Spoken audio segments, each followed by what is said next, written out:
Right here is my 2006 Subaru Impreza WRX. Right here is my 2007 Honda Civic EX.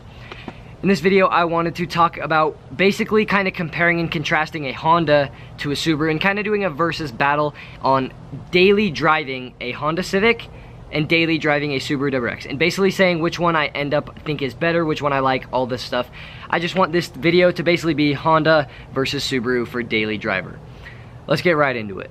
First car we'll talk about is my most recent car, and that is my 2006 WRX. The biggest pro that I can say for owning this car is speed for what it is. I know that there's lots of faster cars out there, and technically a Subaru is not really a fast car, but in this video, again, I'm comparing it to Honda, and Hondas are, let's just face it, they're slow. So the first thing that I can say pro, comparing, contrasting a daily car, is just having that available power for whatever you need it, whether that be getting onto an on-ramp of a freeway, whether you want to do racing, whatever you want to do, whatever you may need that extra power for, this bad boy's got it right here compared to Honda. But when it comes to Honda, the thing that they have advantages over is they do not break often. I have 2 or 3 friends with a Subaru WRX, and one of them has a crazy Subaru. I don't know if I've showed you it, but it's a 2003 Bug-Eye, and it literally fixes itself. I'm not even kidding when I say that. I have another friend who has a Blob-Eye, and that thing has been broken, breaking, broken, whatever. It's what you would call your classic just problem Subaru. Having owned a Honda Civic, this is not mine, this is just a Honda Civic, it's actually my brother's, but I'm just pointing at it because it's a Honda Civic. When you have a Honda Civic, you very rarely have any problems whatsoever. When I owned my 2007 Civic, my FG1, I think the biggest problem I had was the clutch went out, and that wasn't even like a Honda problem, it was just a common car problem, and that was it. No other problems. One of the best cars to own. So, biggest pro for Hondas is that they don't break as much as Subarus do. Now switching back to Subaru, another pro for Subaru is they have all-wheel drive compared to front-wheel drive. Where I live in Utah, there are mountains right there, right there, right there. There's mountains everywhere. And being the type of outdoor person that I like to say that I am constantly driving on dirty roads, rocky roads, I'm constantly doing outdoors type stuff. This comes in so much more handy when you're daily driving. If you have, let's say, a daily drive, a Honda Civic, and you want to go up to the canyons, this car right here would be much better, and it is much better than this front-wheel drive boy right here. That's pro number 2, is the all-wheel drive on this thing is very, very good for an outdoorsy style lifestyle. So daily driving, if you have a daily driver WRX, that wins over the Honda. Coming back to the Civic, if you guys look right here, there's a gas cap. That is super random, but the gas in a Honda Civic is so much cheaper because you don't have to use premium. You can, and depending on, I guess, the model, you have to or can use premium.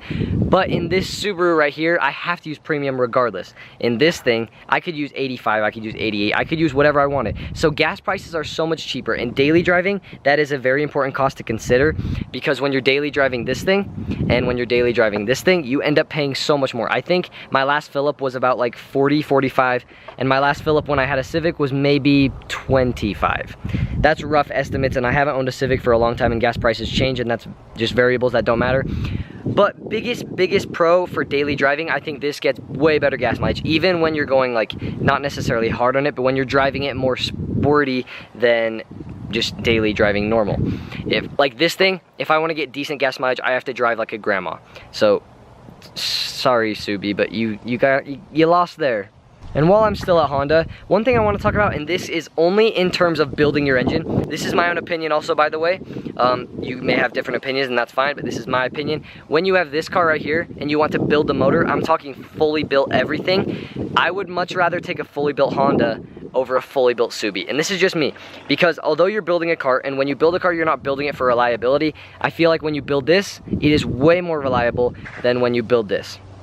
That's my own opinion, because of all the people I have seen with Subarus, every Subaru person that I know that has fully built their motor, it has blown up, period. Vice versa, every Honda that I've seen been fully built, I don't know any problems about it. I'm sure every car has problems, and again, I don't have a lot of experience when I'm saying this, so keep that in mind as well. This is just my own opinion. Honda beats Subaru in reliability on built motors. I feel like I've done enough bashing on the Subi, so let's talk about good in it. If you look right here on my Subi, I have an Invidia N1 Catback exhaust, and my brother over here, well, he doesn't have an exhaust, but on my old Civic, I had this. And on my Subi, I have this.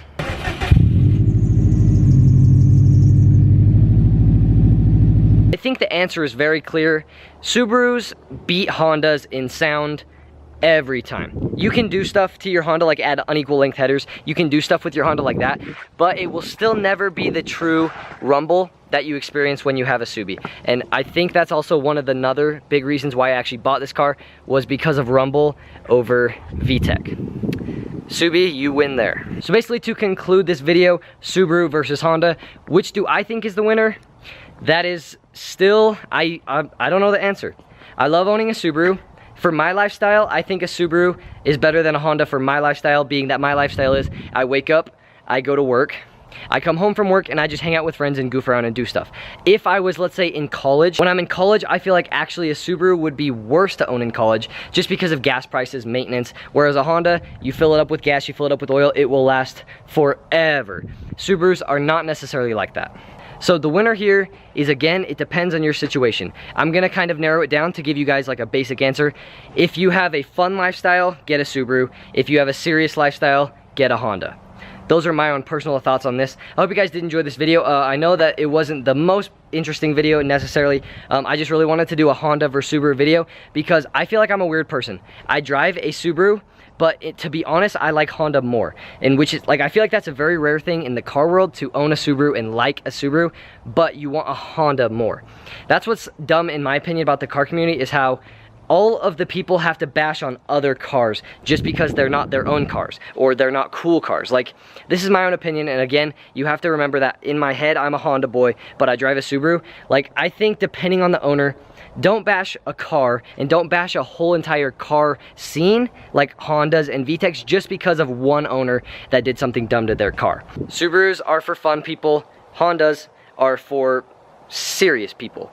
And I'm not trying to offend anyone. I'm not, like, don't take that too serious, but that's just my thoughts. So that is going to end this video. Hope you guys did enjoy this video, Subaru versus Honda. I will catch you guys in the next one. Peace out.